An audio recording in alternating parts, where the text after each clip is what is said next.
Мемлекеттен бөлінген 130 миллиард теңге қайда кетті? Бүгін осылай деген борышкерлер ұлттық банк ғимаратының алдына жиналды. Ал банк өкілдері іште қарыздан құтылудың жолдарын талқыға салған дөңгелек үстел өткізді. Тақырыпты тілшіміз тарқатады.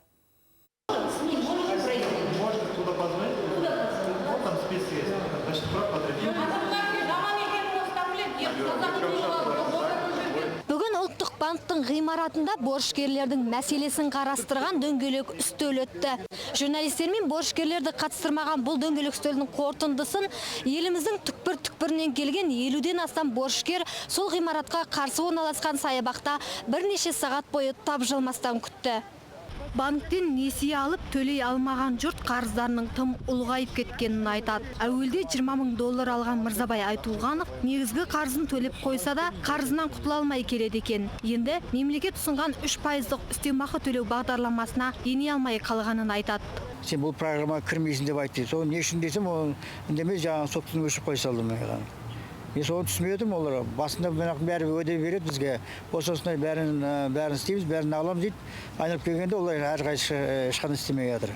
Біз ләж болса бізге жаңағы 3% біз ләж болса бізді специально жасаған жақсы бізге. Бастапқыда борышкерлер негізгі қарыздан бөлек 10% үстемақы төлеп жүрген. Кейін көбінің үстемақы тұрмақ, негізгі қарызды да төлеуге шамалары келмей қалыпты. Ал мемлекет басшысы болса, Нұрлы жол бағдарламасында енді 3% үстемақының төленуімен бірге бюджеттен 130 миллиард теңге бөлінетінін айтқан. Ешқандай жеңілдік көрмеген борышкерлер сол ақша қайда кетті деп ашынады.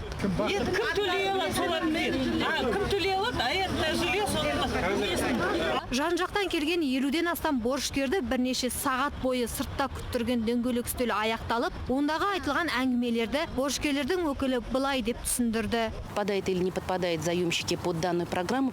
Бізге дәл қазір сот шешімімен үйді босату туралы үкімдермен өсіп бара жатқан пайыздарды тоқтата тұру керек. Біз бүгінгі дөңгелек үстелде осы мәселені қарастырдық. Әзірге әрекет етілген жоқ. Ал мемлекеттен бөлінген 130 миллиард теңге ешқайда кеткен жоқ. Ол екінші деңгейлі банктерде сақтаулы. Бұл бағдарлама енді жүзеге асады. Яғни 10 шілдеден ары қарай жұмыс жасамақ.